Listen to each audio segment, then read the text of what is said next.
Assalamualaikum warahmatullahi wabarakatuh.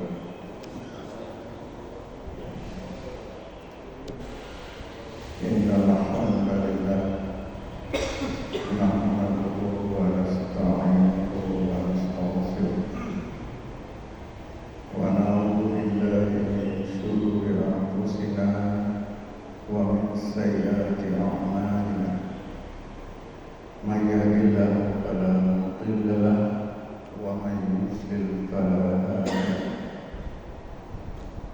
Allahumma shalli wa sallim wa barik ala Muhammad wa ala alihi wa ashabihi wa man tabi'ahum bi ihsan ila yaumil din. Hamba Allah jamaah Masjid Taqwa Muhammadiyah Aceh yang dimuliakan oleh Allah. Pada subuh ini, subuh perdana di bulan Ramadan, pengajian subuh kita, dan judul yang akan kita bahas bagaimana atau menjadikan Ramadan itu manis dan indah. Jadi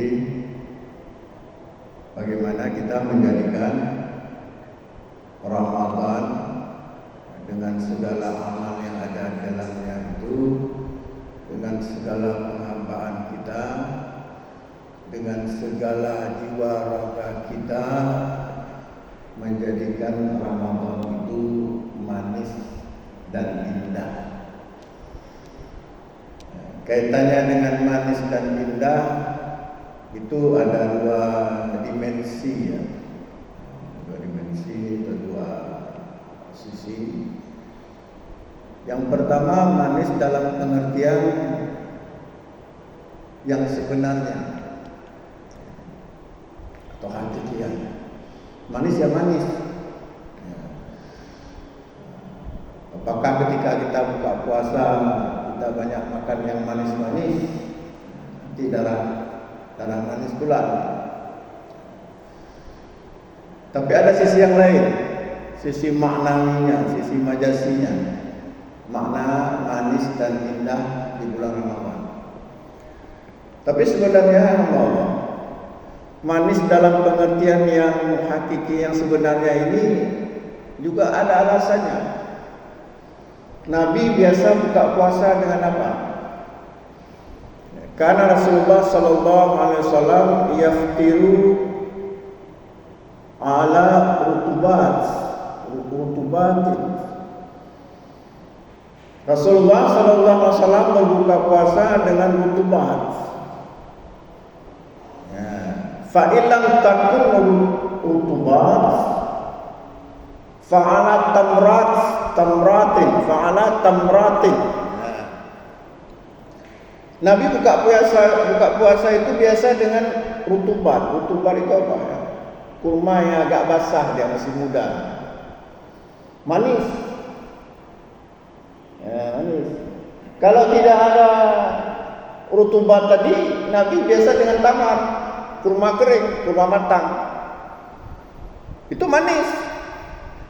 Ya, manis. Jadi masalahnya apakah itu sunnah? Ya, kalau kita lihat memang hadis Nabi, apapun yang berasal dari Nabi itu sunnah. Ya, kalau kita lihat dari sisi semangatnya kita berbuka, ya memang enak yang manis-manis. Kata Nabi kan, lis-shaim farhatani, orang yang berpuasa itu mendapat dua kegembiraan. Yang pertama, farhatun inda fitrihi. Yang pertama, bergembira saat berbuka. Di antaranya kita suka berbuka dengan yang manis-manis, gembira. Apa kalau masak-masak? Pedas. Yang kedua, farhatun inda liqa'i rabbi. Yang kedua, gembira nanti ketika bertemu dengan Allah. Jadi kalau kita lihat dari sisi makna manis, ya, secara harfiah ini, secara hakikat ini, ya memang ya bagus juga kita buka puasa yang manis-manis. Dan kita lihat memang banyak orang buka puasa itu awalnya dengan yang manis-manis. Tapi hadis Nabi berbuka puasa dengan yang manis-manis itu la aslalahu, tidak jelas asal-usulnya. Cuma Nabi berbuka dengan kurma manis, kurma basah. Fa illam takun hasal suratin min ma'in, bahkan Nabi pernah berbuka puasa dengan air putih. Cuma tidak manis kalau air putih. Ya. Itu manis dalam pengertian yang sebenarnya. Tapi ada juga makna manis dan indah itu secara maknawi, secara majasi. Misalnya Rasulullah SAW menyebutkan salasun mangkunna fihi wajada halawatal iman.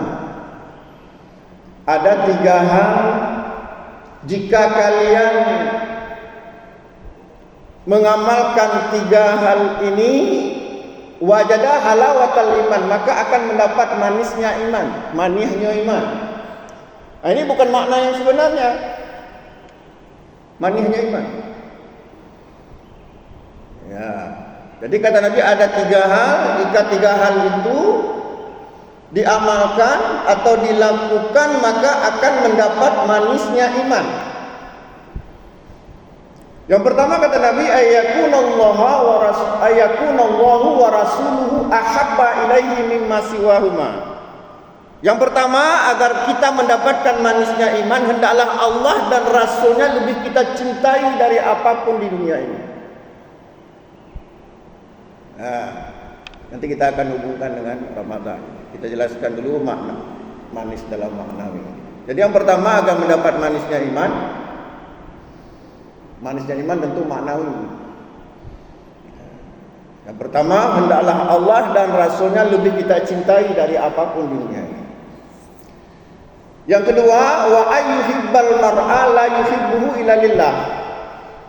Yang kedua, agar kita mendapat manihnya iman, kata orang Padang, seseorang tidak menyayangi saudaranya, yuhibbal mar'a la yuhibbuhu illa lillah. Seseorang menyayangi saudaranya semata-mata karena Allah. Jadi seseorang menyayangi saudaranya karena Allah, bukan karena uangnya, bukan karena kekuasaannya. Yang ketiga, wa ayyakrafa ayyauda bil kufri kama yakrahu ayyudha finna. Dan yang ketiga, agar kita mendapat manisnya iman,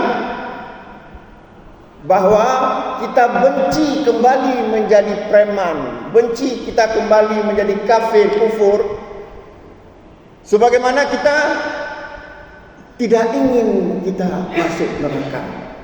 Wa ayyakraha ayyauda bil kufri, ya, kita benci untuk kembali menjadi kafir, untuk kembali menjadi preman, untuk kembali menjadi jahat, kama yakrahu ayyudha finnar, sebagaimana kita benci dilemparkan ke api neraka.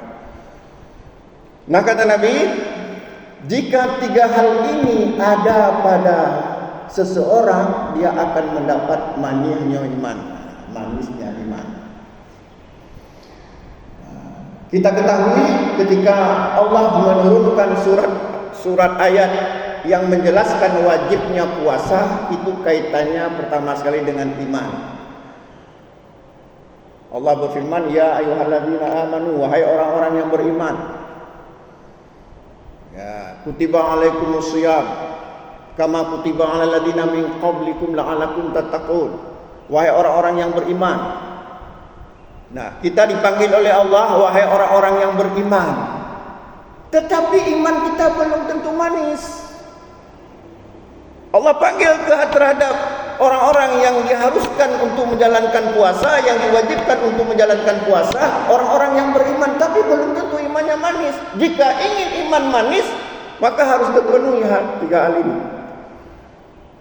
Yang pertama tadi apa? Hendaklah Allah dan Rasulnya lebih kita cintai dari apapun di dunia ini. Ya. Ayatunallahu wa rasuluhu ahabba ilaihi mimma siwahuma. Kalau sudah Allah dan Rasulnya lebih kita cintai, maka Allah akan menanamkan ketenangan dalam jiwa kita. Wallazi anzala sakinah fi qulubil mu'minin. Allah lah yang menanamkan ketenangan jiwa ke dalam hati orang-orang mukmin. Hati kita sebagai orang yang beriman itu sudah diliputi dengan ketenangan. Ini maninya iman. Maka bagi kita puasa itu jadi tidak berat lagi. Yang berat karena kita terpaksa puasa. Terpaksa kita puasa karena kita enggak cinta kepada Allah. Tapi jika kita cinta kepada Allah, cinta kepada Rasul, Masya Allah, maka akan timbul ketenangan dalam berpuasa. Walladzina amanu asyaddu hubban lillah. Orang-orang yang beriman amat besar cintanya kepada Allah. Contoh gini dalam kehidupan sehari-hari. Ketika kita cinta sama istri kita misalnya, apapun yang disuruh oleh istri kita jadi ringan semuanya. Bang, beli ikan di Lampulo. Oke, siap. Bang, beli ini Lamaru. Oke, siap. Karena kita sayang sama istri kita. Tapi coba kalau kita benci kepada kita, suruh nyapu aja, kata mampu. Berat sekali. Demikian juga kalau kita cinta kepada Allah, kita akan mendapat manisnya iman. Maka puasa pun jadi ringan, jadi mudah. Maka Ramadan pun menjadi manis. Ini karena kita terpaksa sampai bulan Ramadan. Walladzina amanu asyaddu hubban lillah. Yang kedua, wa ayyuhibbal mar'a la yuhibbuhu illa lillah. Seseorang tidak menyayangi saudaranya kecuali karena Allah. Itu artinya dalam bulan Ramadan kita disuruh berempati kepada saudara kita yang kekurangan, agar kita menjadi insan yang sederhana walaupun kaya. Sehingga Nabi mengatakan innallaha yuhibbu 'abdan taqiyya wal khafiyya wal ghaniyya. Sesungguhnya Allah sangat mencintai hambanya yang bertakwa, yang sederhana dan kaya. Kaya tapi sederhana. Jangan lantar mentang-mentang kaya kita sikit-sikit kipas-kipas celana, kipas-kipas baju, takut kotor. Maka kita disuruh berpuasa. Kaya miskin disuruh oleh Allah untuk lapar dan haus. Seseorang tidak menyayangi saudaranya kecuali karena Allah. Makanya kenapa kita dianjurkan misalnya memberi buka puasa kepada saudara kita. Kata Nabi, man fattara sha'iman kana lahu mislu ajrihi ghaira la yanqusu min ajri shahimi syai'a. Barang siapa yang memberi buka puasa kepada saudaranya, maka dia mendapatkan pahala sebagaimana orang yang berpuasa tersebut, tanpa dikurangi pahala orang yang berpuasa itu sedikit. Rasulullah memberi motivasi untuk kita memberi makan orang yang berpuasa. Kita akan mendapatkan pahala puasa dia tanpa mengurangi pahala dia. Apalagi dan ditambah lagi dengan puasa kita. Kita buka puasa, kita sayang sama dia, panggil. Makanya kalau kita lihat di Mekah, di Madinah itu, saya dengar munafik itu berebut orang suruh buka puasa, berebut orang suka puasa, berebut. Kemudian yang ketiga, wa ayyakraha ayyamuda bil kufri kama yakrahu ayyubakhina. Seseorang tidak ingin lagi kembali menjadi futur, kembali menjadi rusak, kembali menjadi kafir. Artinya dia istiqamah. Artinya Ramadan ini jadikan kita bulan untuk istiqamah. Fastaqim kama umirta wa man taba ma'aka wa la tadghab. Istiqamahlah kamu sebagaimana diperintahkan oleh Allah, dan kamu bersama orang-orang yang bertobat jangan melampaui batas. Kita istiqamah. Kalau kita ingin bertobat, betul-betul bertobat, maka istiqamahlah di bulan Ramadan. Insyaallah Allah akan kuatkan. Itu manisnya iman akan berpengaruh kepada manisnya orang-orang yang berpuasa di bulan Ramadan. Yang kedua, indah. Nah, tadi kan judulnya kan menjadikan Ramadan manis dan indah. Indah bagaimana? Indah juga ada makna ya harfiahnya, hakikatnya, tapi juga ada makna majasinya, maknawinya. Itu disebutkan dalam surat Al-Hujurat ayat 7. Walakinnallaha habbaba ilaikumul imana wa zayyanahu fi qulubikum wa karaha ilaikumul kufra wal fusuqa wal isyana ulaika humur rasyidun. Ya, Al-Hujurat ayat 7. Walakinnallaha habbaba ilaikumul imana wa zayyanahu fi qulubikum. Kemudian Allah menjadikan kamu cinta kepada keimanan dan Allah menjadikan iman itu indah di hatimu. Wa karaha ilaikumul kufra, lantas orang yang sudah indah imannya di hatinya, dia benci kepada kekafiran, wal fusuqan, kefasikan, wal isyan, dan kedurhakaan. Ulaika humur rasyidun, mereka lah orang-orang yang mendapat jalan yang lurus dan mendapat petunjuk. Jadi iman itu indah. Coba bayangkan, iman manis ditambah indah lagi, ditambah lagi innallaha jamilun yuhibbul jamal. Sesungguhnya Allah itu indah dan menyukai keindahan. Maka bukankah rasanya nggak ada artinya lapar dan haus itu? Nggak ada artinya dibandingkan dengan karunia ini. Cuman bagaimana kita melatih iman kita manis, iman kita indah, sebagaimana disebutkan oleh hadis tadi. Bisa enggak kita mencintai Allah, mencintai Rasulullah di atas segalanya? Bisa enggak kita mencintai saudara kita karena Allah, bukan karena uangnya, bukan karena pangkatnya, bukan karena ingin menjilat kita, bukan karena kita ingin memuji, bukan karena ada kepentingan pribadi dan sebagainya. Coba karena Allah. Dan coba kita istiqamah. InsyaAllah, kalau sudah iman kita manis, iman kita indah, bukankah orang-orang yang berpuasa di bulan Ramadan itu Allah panggilkan, wahai orang-orang yang beriman? Ada yang bertanya? Silakan. Ini pengajian bulan Ramadan banyak, kecuali mana buku. Ada yang bertanya?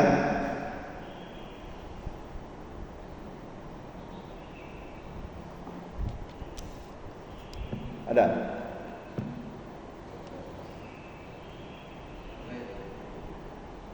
Oh, mana bingung ya? Ya tadi namanya, nah kalinya mungkin.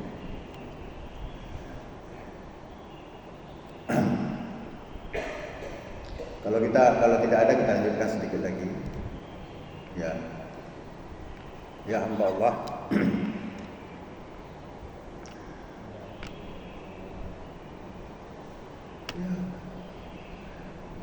Saum di bulan Ramadan ini, Allah sebutkan agar kita mendapat takwa. Jadi dalam istilah predikat seorang muslim ini, seorang hamba Allah, itu ada yang disebut dengan muslim, mukmin, muttaqin. Apa bedanya? Ada muslim kalau laki-laki, kalau perempuan muslimah, ada mukmin, ada mukminah, ada muttaqin. Tapi muttaqin ini sejauh saya tahu tidak ada pembagian laki-laki dan perempuan. Kalau muslim laki-laki mudzakar, muslimah muannas perempuan, mukmin mukminah. Ada muttaqin, muttaqat, yang ada saya belum menemukan. Apa bedanya? Bedanya, kalau seseorang mendapat gelar muslim, itu artinya dia sudah mengucapkan 2 kalimat syahadat, dia sudah Islam walaupun dia enggak puasa. Dengan kata lain, gelar muslim atau muslimah itu lawan dari non muslim. Makanya kalau kita pergi ke luar negeri, enggak ada ditanya, ayo mukmin, what is your religion? Agamamu. Enggak ada kita bilang I am mukmin, enggak ada. Yang kita bilang apa? I am muslim. Ya, Muslim itu lawan dari non-Muslim, lawan dari kafir. Jadi siapapun yang dia sudah masuk Islam, apakah dia puasa atau tidak, dia mendapat gelar Muslim atau Muslimah. Yang kedua, mukmin. Siapa orang mendapatkan gelar mukmin ini? Orang yang mendapatkan gelar mukmin adalah setiap orang Muslim, harus Muslim dulu, yang mengerjakan seluruh kewajiban dan meninggalkan larangannya. Maka kenapa Allah panggil dengan ya ayyuhalladzina amanu, wahai orang-orang yang beriman? Karena perintah wajibnya puasa. Enggak ada Allah panggil ya ayyuhalladzil muslimuna, enggak ada ya ayyuhalladzina amanu. Kenapa? Karena perintah wajib berpuasa. Ya ayyuhalladzina amanu Allah panggil. Ya, jadi mukmin itu orang yang, dengan kata lain, orang yang mengerjakan puasa, asalkan puasanya sah, maka dia dipanggil mukmin.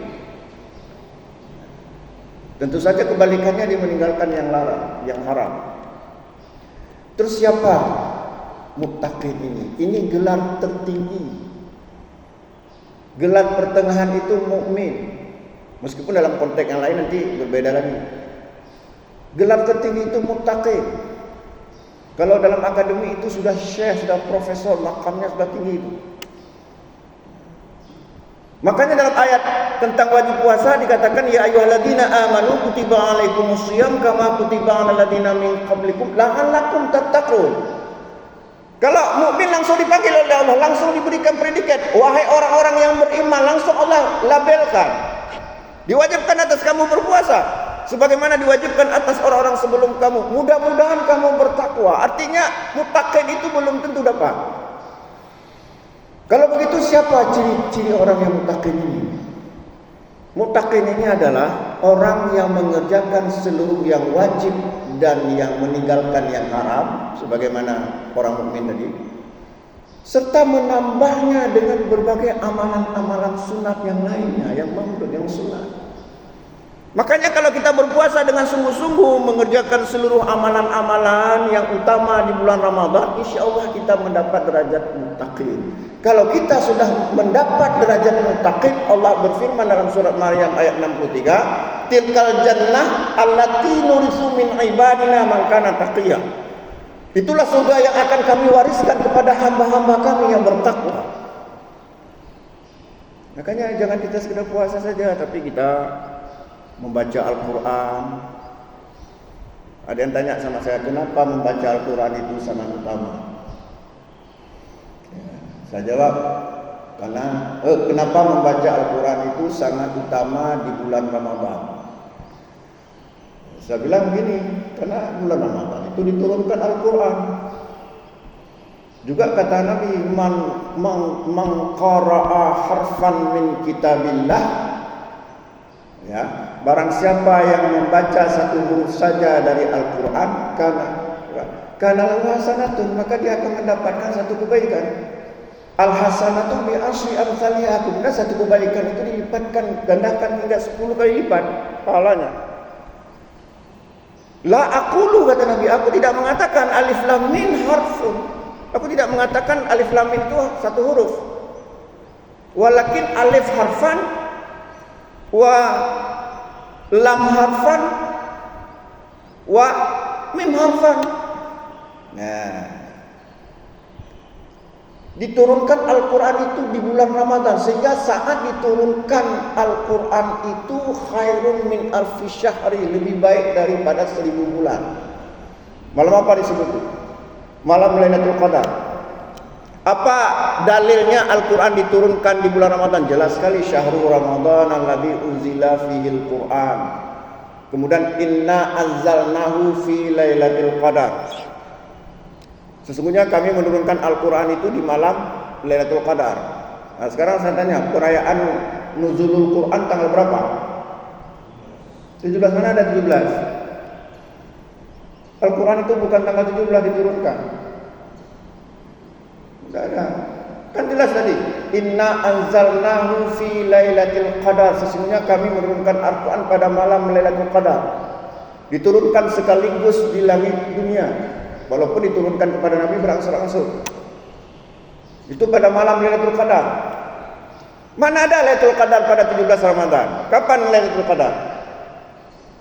Kata Nabi, taharau Lailatul Qadri fil witri minal asril awakhir min Ramadan. Intiplah malam Lailatul Qadar pada hitungan ganjil. 10 terakhir dari bulan Ramadan. 10 terakhir, bukan 10 pertengahan 17 Ramadan, itu 10 terakhir. 17 Ramadan itu 10 pertengahan. 10 pertengahan. Jadi kalau kita katakan Al-Quran diturunkan 17 Ramadan, itu keliru, karena 17 Ramadan itu bukan 10 terakhir. Sementara Al-Quran itu diturunkan pada malam Lailatul Qadar. Kalau begitu kapan yang sebenarnya turunnya Al-Quran?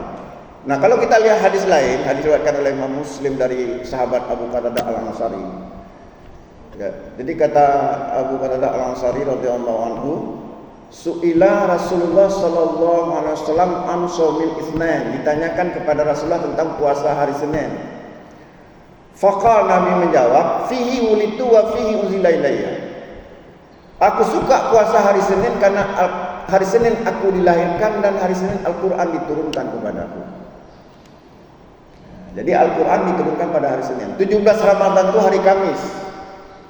Hari Senin itu adalah 21 Ramadan.